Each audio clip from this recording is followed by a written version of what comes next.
Okay, welcome back, everyone, and welcome to another episode of the Elime Podcast. My name is Mark Rose, and we have who? Yeah. Ellie. And then we have our special guest, Morgan Hall. How are you today? I'm good. Having a wonderful time.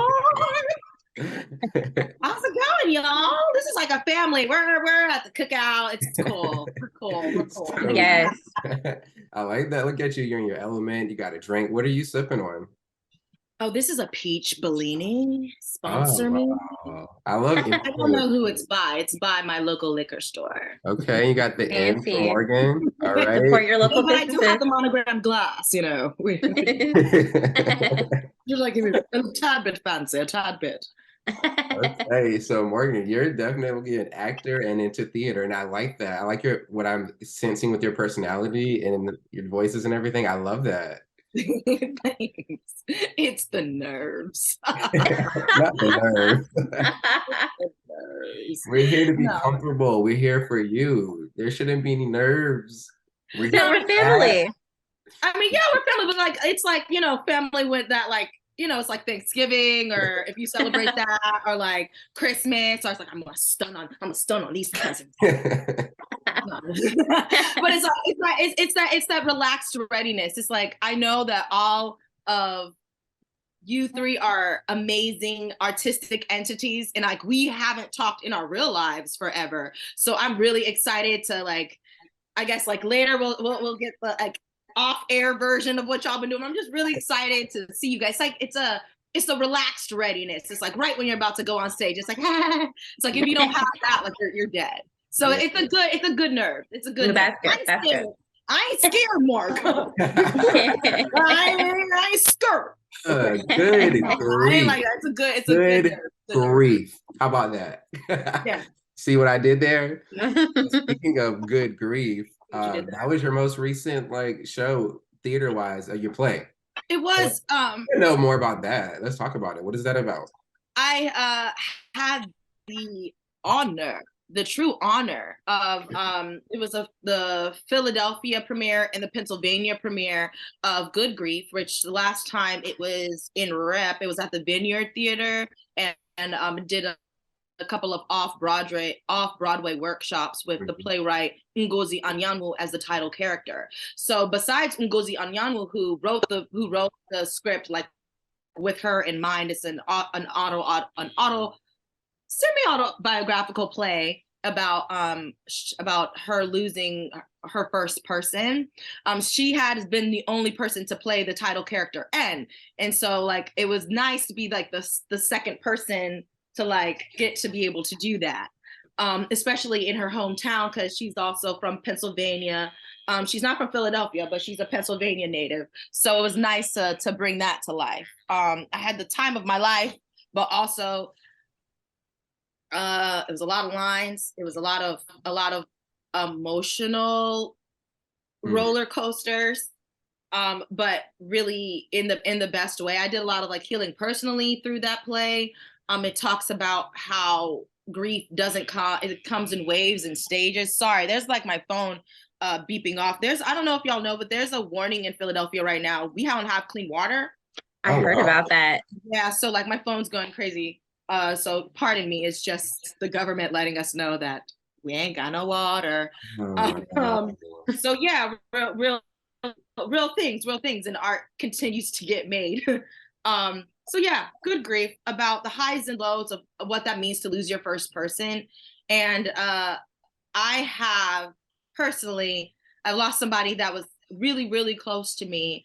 And they're still walking around fine, living, but they're, you know, it sounds really like bitter, like they're dead to me, but like still it's like those relationships that have gone on, that have bloomed elsewhere. Those are also a part of grief, and like allowing yourself to go through those emotions and not judging yourself through that, not end gaining and wanting to get to the next, hurry up and get over. What's that saying? Like the best way to get over somebody is to get under somebody. It's like, no, instead just go through it. And it talks in it, the title character and goes through that, and different people in her life helping her process grief. So it was a complete honor to be able to do that at Hedgerow Theater. Shout out to Hedgerow. Yeah, it was lovely. The playwright ended up coming, which was like, what? It's crazy. She has a play, a musical out now that's about to be on it's like have a couple of off-Broadway workshops, and I think in the next couple of years you'll be making an announcement that that'll be going soon. So it's like really like a couple of degrees of separation, and it's such a lovely piece. I was really glad that I got an opportunity to go through it. I was directed by Zahara McGill and Philip Brown, who are industry titans in their own right. Zahara worked with Gregory Hines as a dancer, and like Philip helped write for That's So Raven and a bunch of other Disney shows, and did screenwriting. So it was nice to be able to work with those two champions of the field in that role, and be able to stretch in that way. So I was tired. That closed February 28th, and now I'm on to the next thing. I was literally, before I talked to you guys, I was learning lines in my handy dandy notebook for Sandblasted. That's the next project at Theater Horizon. Yeah, so things are moving, things are shaking. So I have a question. Oh, no, go ahead. Take it. You take it. Okay. Well, so I know you're like an expert at this, but what is your process of like learning lines, and like how long does this take you? I'm gonna be honest. I was gonna lie. I'm like, well, you get you come to rehearsal on the first day, and then you sleep with your script at night, and you read it every day when you're not doing anything. You read the script. And I wish I'm working towards that. I really am. Like Ellie said, it's a journey. But for me, that's not my process. I do keep it near. I do think I believe like subconsciously like osmosis is gonna happen for me. And like if I keep it near, it's like low key. It's like happy. It's like good. The healthy amount of shame is like, you know what you should be doing. But I don't like read it every 3 day or every day or anything. I should, but I do a lot of table work with memorization. I have to know why I'm saying the lines for them to stick. So, and it also depends on the role. Like for Good Grief, a lot of that was monologues. A lot of that was her kind of processing this grief through herself. So I worked a lot with the director into like where in her memory, in what section of her memory is this fading in? Is it fading out? To like get to help inform what I would be doing physically. And then that kind of helps me understand like physically where I want to place my body, and as to like why I'm saying it, like the script lead me there. So it's a little bit of like letting going through the playwright and like letting the playwright tell me where they want me to go, and then collaborating with the director and what else I'm feeling in my body, and then the lines tend to stick if I know why I'm saying them. Nice. And a lot of audio recording too. Once I know why, I can imagine that's helpful. Yeah. Okay. Writing is the most helpful, honestly. It's a pain. I hate doing it, but if I'm like stuck on something, if something won't stick, it always writing it out, that spelling, that physicalization, it makes it stick somehow. Yeah. Okay. Cool. I was just always curious about that. I think I'm gonna like take a sharp left turn on us and dig a little deep, because I want to know, like my journey the past couple of years, we haven't caught up in a long time, has been like purging and letting go and finding self and evolving. And like, how are you there yet? Have you been there? Like, I mean, are you on the verge of that, or have you been going through that? Like, what phase in the process are you of that when it comes to like Morgan Hall today versus Morgan Hall 10 years ago versus, even a few months ago? where are you with that? And like, just to give you a speed up on, you know, me and you as a friend, like a lot of our mutuals are just dissipated and there's no such thing. And it's a beautiful thing on my end, and I'm hoping on their end too. But for you, I decided to take a big jump and leap left. Like, I mean, super creative, super artsy, does all the artsy stuff, to now we're operating this podcast. I'm operating the podcast with my best friends. Like, I'm living my dream, true dream, outside of doing the creative endeavors that you known Eli for so much growing up. So you see my sharp left, but I'm at the most peace I've ever been, to be honest with you. And having went corporate, just not still being in touch with creativity through my own efforts and through talking to you guys. But you've stayed in the battlefield of the creators. You have, girl, because like when you really think about it, I didn't know what a narcissist was until therapy. And like, I had to take a step back and look at it. I'm like, almost every creative person is a broken narcissist to some degree. And I can't do this anymore. At all. Like, I'm cashing out. I was like, peace, like RIP. So, I mean, and that's why I'm rooting for you. I'm on the sidelines rooting for you hard. And I really want to know, where are you in your mental health and your mental journey alongside your career, as you keep doing these new challenges, new endeavors through art, and you're sharing your experiences through that. How is your healing going? How is your growth going? And where's your mind set? Thank you so much for that question. I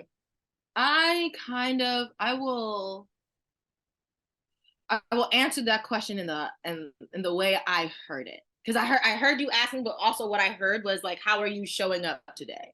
So I'm going to answer that question.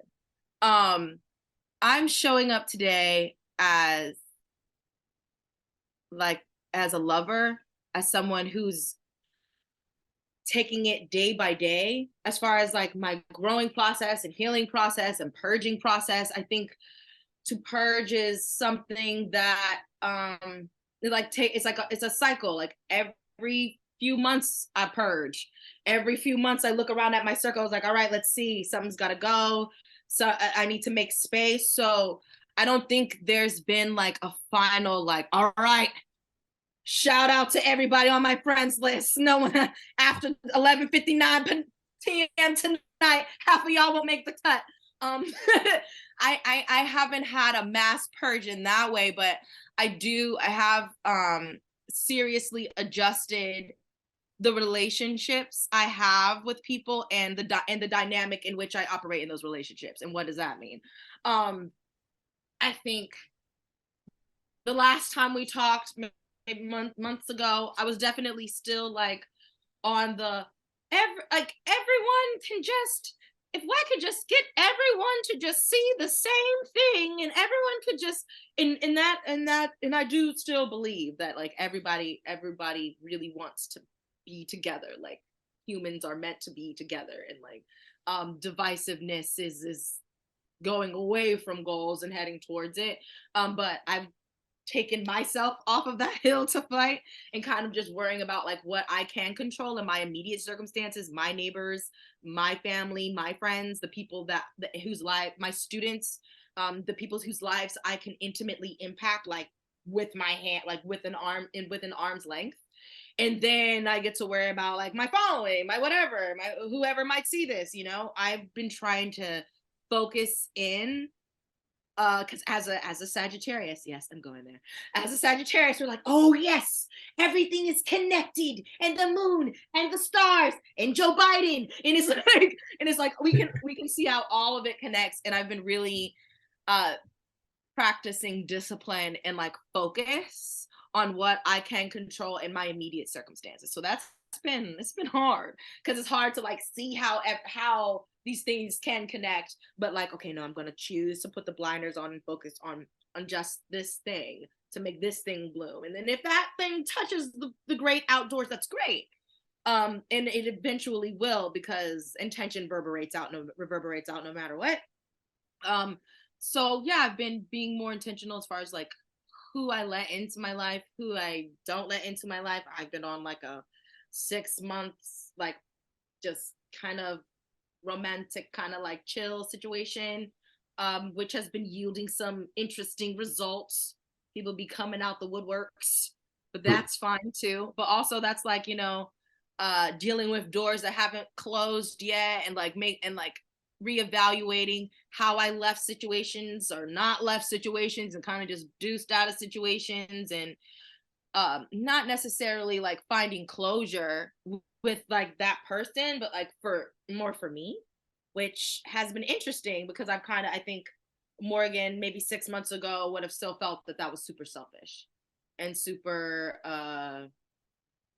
self-involved, and maybe and even like connected to narcissism.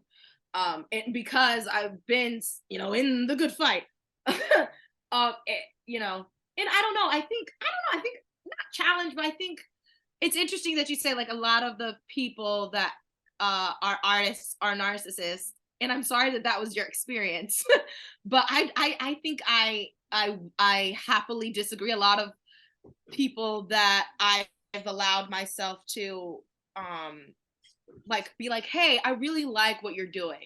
It seems like you've got this thing figured out. Like, can you show me how you're doing it?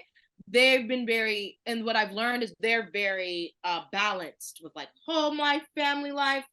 It's like a certain level of like self-involvement that it takes to like get a project to fruition, but then balancing that with like deep service, and like, no, there's like 6 months out of the year or 3 months out of the year where I'm not auditioning for nothing. I'm literally just teaching.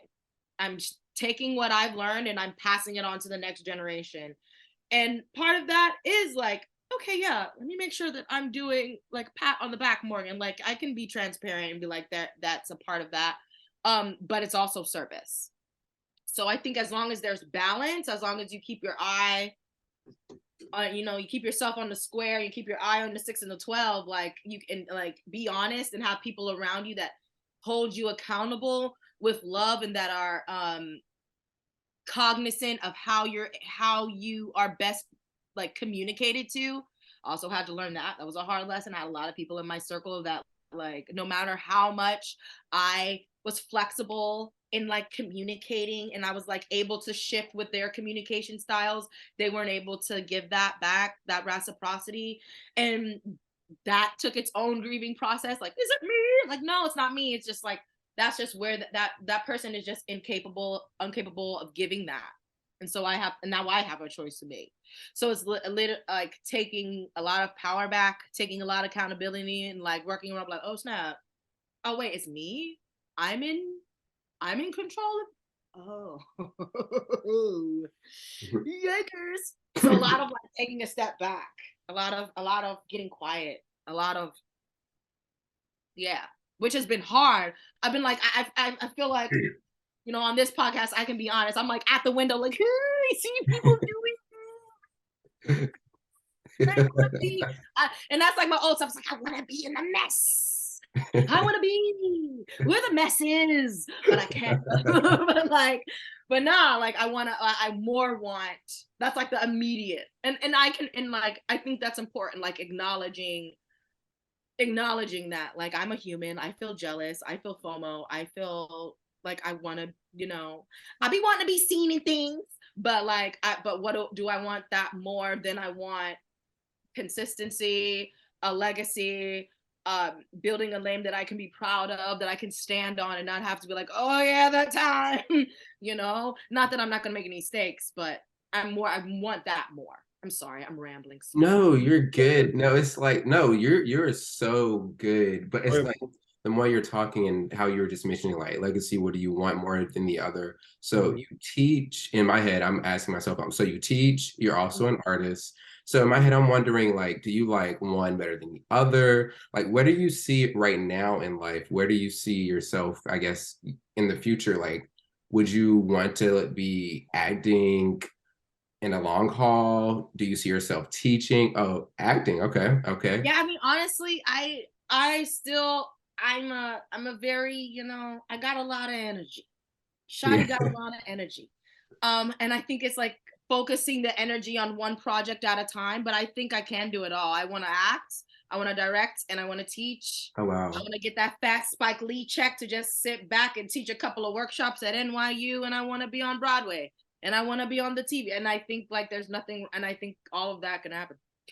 Yeah, I like that. You have to believe and bet on yourself, and I like that. Just always keep that.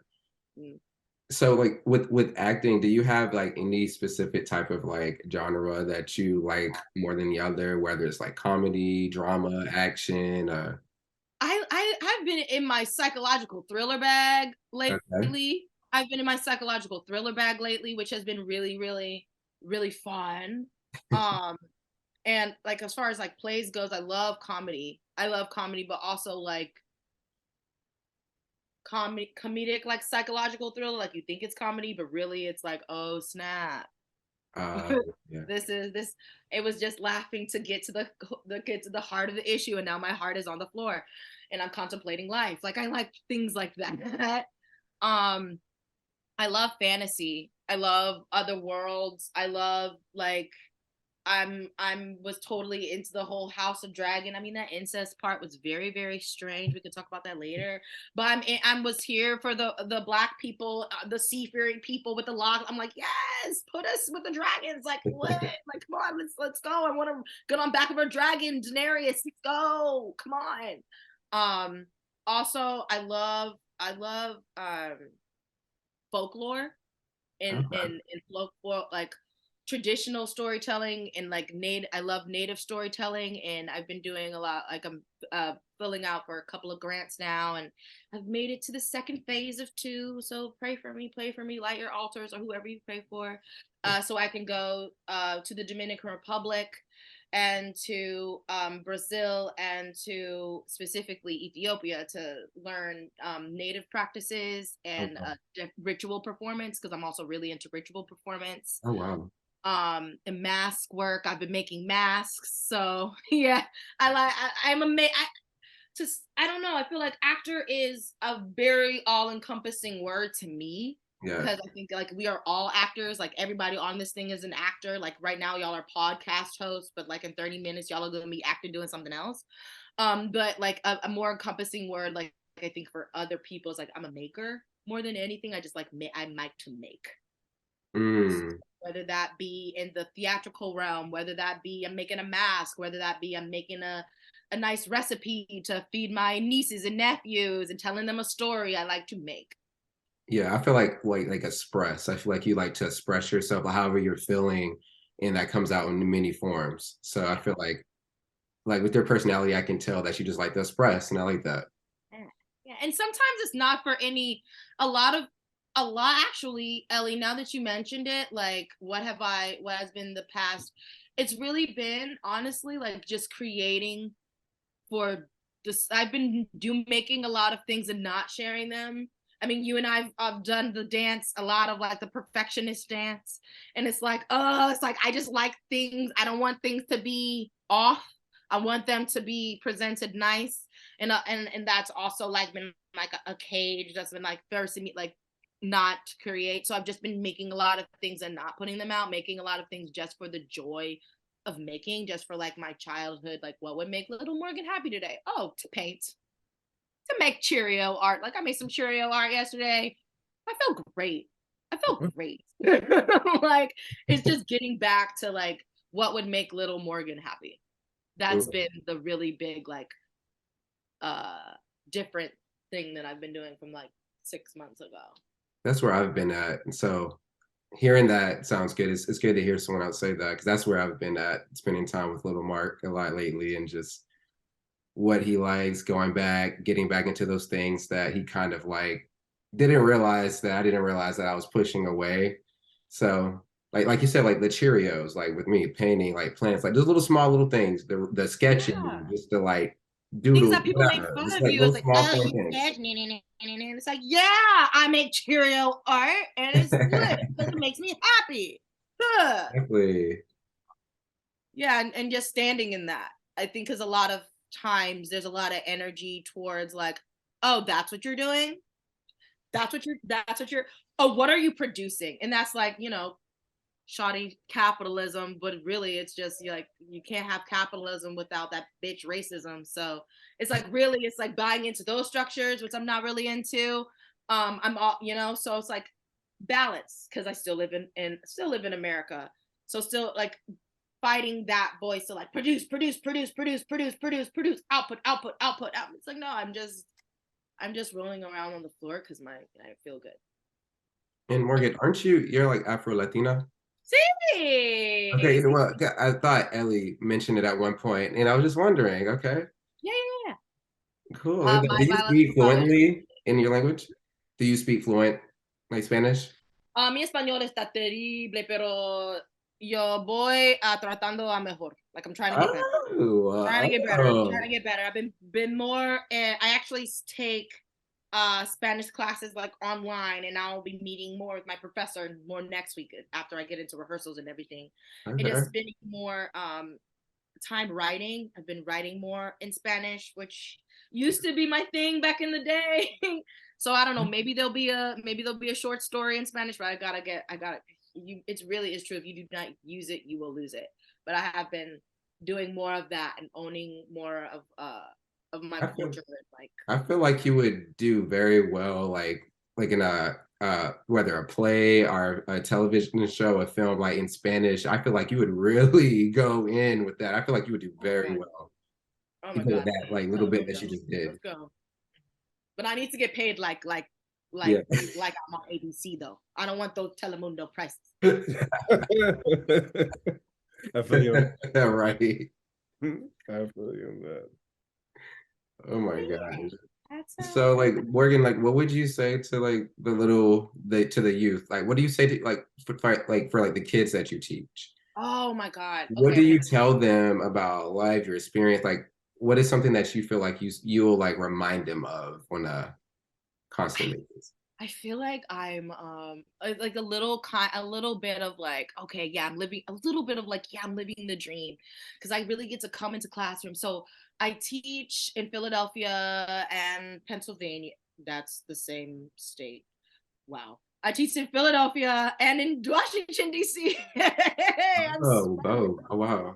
But I teach at Howard, I teach at Duke Ellington, I teach at a couple of what was the school I was just at? Kramer Middle School in DC, Sousa Middle School. So I mix and match. And I get to go into these classrooms and work with these students for a period of weeks. And because I'm not a representative of, I don't work for the school district per se, I can kind of come in there like Morgan Freeman or like what was that white lady, the Freedom Riders? Hillary.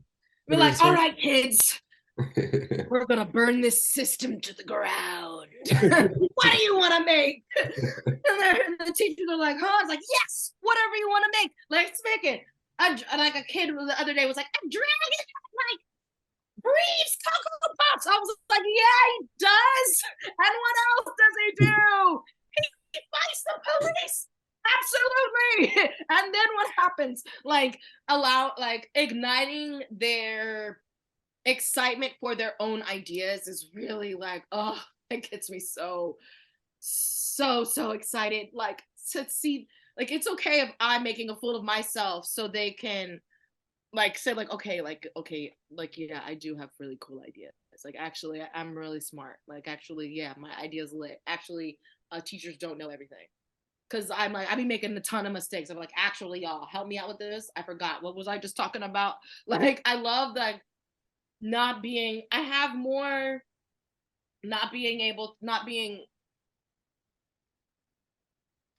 really like my not being afraid to be seen trying. That's something that I'm really proud of. my not being like, I'm not afraid to make a fool of myself, but not just for like self-deprecation sake, like we're working on that. Like, yes, that's a thing that I'm dealing with and working on.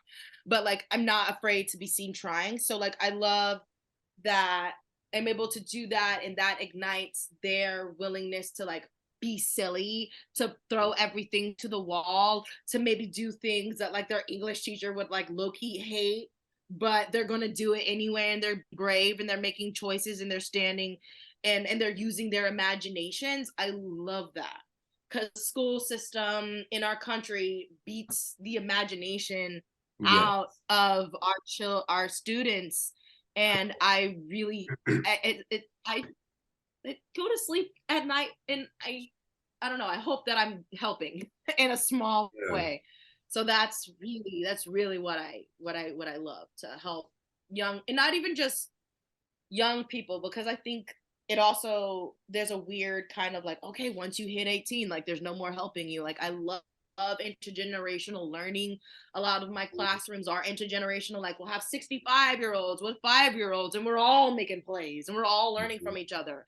And yeah, we have prickly moments where, because young people are like, actually, you're not going to talk to me like that, because you have to respect me. And those are conversations that we have in real time, and I love those conversations, because once we get to the other side of uncomfortability, it's real understanding, and that's real change.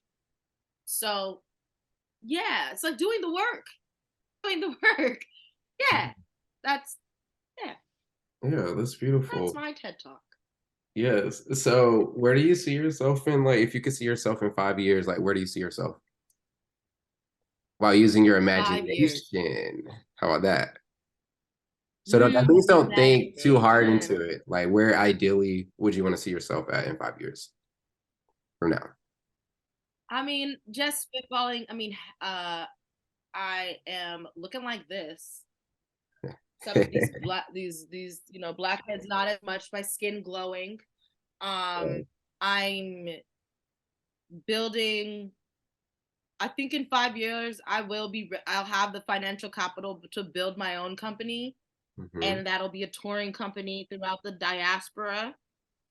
So supervising many different plays, going in many different places and spaces, creating meaningful connections, and like seeing those connections happen in real time, and like allowing myself to get out of the way, creating ecosystems that I don't have to be there to supervise, creating, I guess, a way to like creating jobs for myself, and then creating a way to like get myself out of those jobs, because there's so many people already capable to do that in an ecosystem, because that's because that then forces me to level up to the next thing.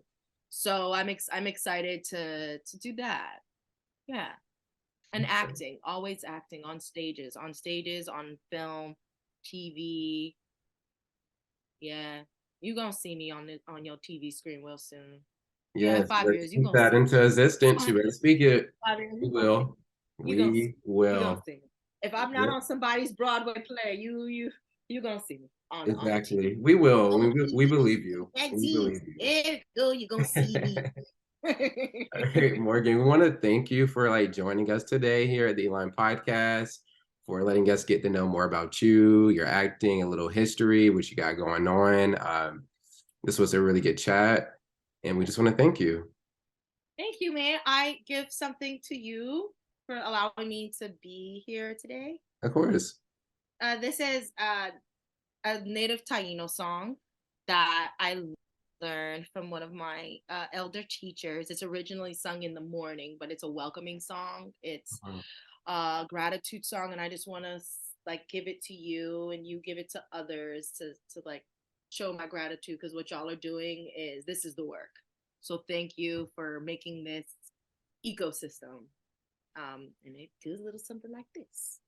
Arrokoele gwe, arrokoele gwe, dao dao dao monia, arrokoele gwe, arrokoele gwe, arrokoele gwe, dao dao dao monia, arrokoele gwe.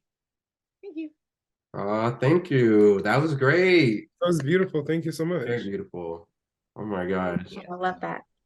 Yes. Thank you for that. I think that was our first song. Yeah. First of that. Oh, cool. Yay. Come on, blessing. Well, we're very grateful for you. Look, because what was that? Thank you. I was just sort of, like gotta do that's what I do. And for like, people do those land affirmations. It's like, we all know whose land this is not. And that just kind of speaks it over the space. Right. So okay. All right, yeah. everyone. That was another episode of the Elime Podcast Ashe. with actor, teacher, all-around creator, Morgan Hall. So until next time, we will chat with you. Keep being great. Keep raising your state of being. All right.